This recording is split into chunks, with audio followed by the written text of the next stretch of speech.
तो चलिए अब इस चैप्टर का सबसे important topic what makes India a federal country, इस बारे में पढ़ते हैं। तो हमने देखा कि बेल्जियम और श्रीलंका जैसे छोटे देशों को भी अपने यहाँ की डाइवर्सिटी को संभालने में बहुत मुश्किलें आई थी। सोचिए कि इंडिया जैसे विशाल कंट्री में ये काम कितना मुश्किल होगा, जहाँ बहुत सी भाषाएं, धर्म और क्षेत्र के लोग रहते हैं। हमारे देश में पावर की शेयरिंग के क्या सिस्टम है। आइए कॉन्स्टिट्यूशन से ही शुरुआत करते हैं। एक बहुत ही पेनफुल और ब्लडी पार्टीशन के बाद इंडिया आज़ाद हुआ। आज़ादी के कुछ टाइम बाद ही कई सारी इंडिपेंडेंट प्रिंसली स्टेट इंडिया में समा गए। इंडियन कॉन्स्टिट्यूशन ने इंडिया को स्टेट का फेडरलिज्म घोषित कर दिया। इसमें फेडरलिज्म वर्ड नहीं आया, पर इंडियन फेडरलिज्म का गठन फेडरल पावर सिस्टम के सिद्धांत पर ही किया गया था। तो आइए हमने ऊपर फेडरलिज्म यानी कि फेडरल सिस्टम की जिन 7 स्पेशलिटीज़ का जिक्र किया था उन्हें फिर से देख लें। हम देख सकते हैं कि ये सभी बातें इंडियन कॉन्स्टिट्यूशन के डिफरेंट प्रोविजंस पर लागू होती हैं। कॉन्स्टिट्यूशन ने फंडामेंटल रूप से 2 लेवल पावर सिस्टम का गठन किया था। फेडरलिज्म गवर्नमेंट, या हम जिसे फेडरल गवर्नमेंट कहते हैं, और दूसरा है स्टेट गवर्नमेंट। फेडरल गवर्नमेंट को पूरे इंडियन फेडरलिज्म का रिप्रेजेंटेटिव यानी कि रिप्रेजेंट करना था।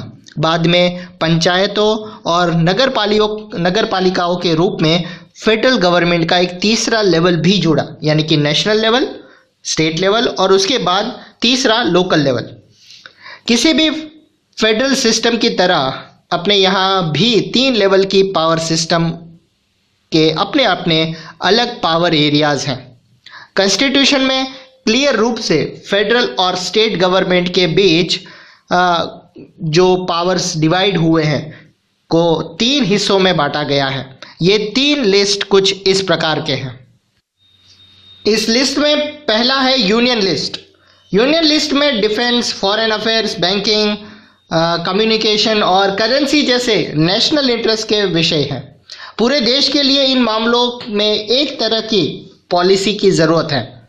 इसी कारण इन विषयों को यूनियन लिस्ट में डाला गया है।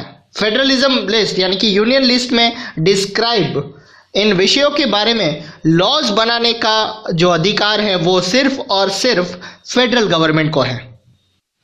सेकंड जो लिस्ट है वो है स्टेट लिस्ट। स्टेट लिस्ट में पुलिस, व्यापार, कॉमर्स और जैसे कि एग्रीकल्चर और इरिगेशन जैसे रीजनल और लोकल इंटरेस्ट के विषय में बात की गई है। स्टेट लिस्ट में डिस्क्राइब विषयों के बारे में सिर्फ और सिर्फ स्टेट गवर्नमेंट ही लॉज बना सकती है। थर्ड लिस्ट है वो कॉन्करेंट लिस्ट है। उसमें education, forest, trade union, marriages, adoption यानी कि गोद लेना और सक्सेशन जैसे इंटरेस्ट में फेडरल के साथ स्टेट गवर्नमेंट मिलकर उसमें इंटरेस्ट लेती है। इन विषयों पर लॉज बनाने का पावर स्टेट गवर्नमेंट और फेडरल गवर्नमेंट दोनों को ही है। लेकिन जब दोनों के लॉज में टकराव यानी कि कन्फ्लिक्ट हो तो फेडरल यानी कि यूनियन गवर्नमेंट द्वारा बनाए गए लॉज ही फाइनल रहते हैं।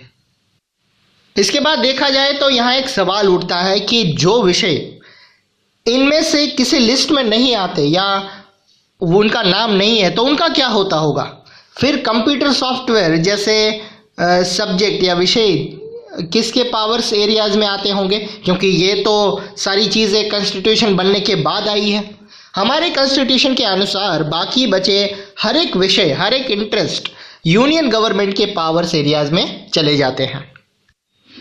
तो हमने ऊपर देखा कि सबको साथ लेकर चलने की जो नीति है, जो पॉलिसी है, उसे मानकर ज़्यादातर बड़ी फेडरेशन को साथ ही यूनिट्स को बराबर पावर्स नहीं मिलते। जैसे कि इंडियन फेडरलिज्म के सारे राज्यों को भी बराबर पावर्स नहीं मिले हैं। कुछ राज्यों को, कुछ स्टेट को स्पेशल दर्जा प्राप्त हुआ है।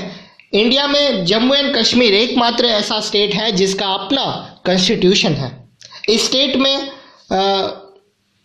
स्टेट असेंबली की अनुमति के बगैर, उसकी परमिशन के बगैर इंडियन कॉन्स्टिट्यूशन के कई प्रोविजन को लागू नहीं किया जाता। इस स्टेट के परमानेंट रेसिडेंट को ही यहाँ पर ये अधिकार है, या फिर परमानेंट रेसिडेंट के अलावा कोई भी इंडियन सिटीजन यहाँ ज़मीन या मकान नहीं खरीद सकता।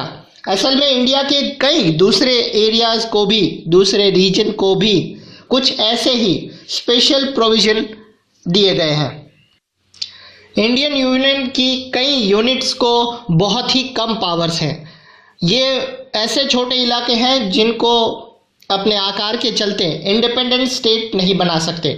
इन्हें किसी मौजूदा स्टेट में जोड़ भी नहीं सकते।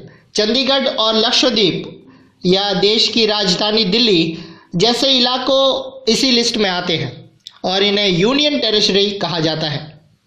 यूनियन टेरिटरी इन क्षेत्रों को राज्यों वाले पावर्स बिल्कुल नहीं है, लेकिन इन इलाकों का पावर चलाने का स्पेशल पावर यूनियन गवर्नमेंट के पास होता है, यानी कि इस इलाके को यूनियन गवर्नमेंट कंट्रोल करती है।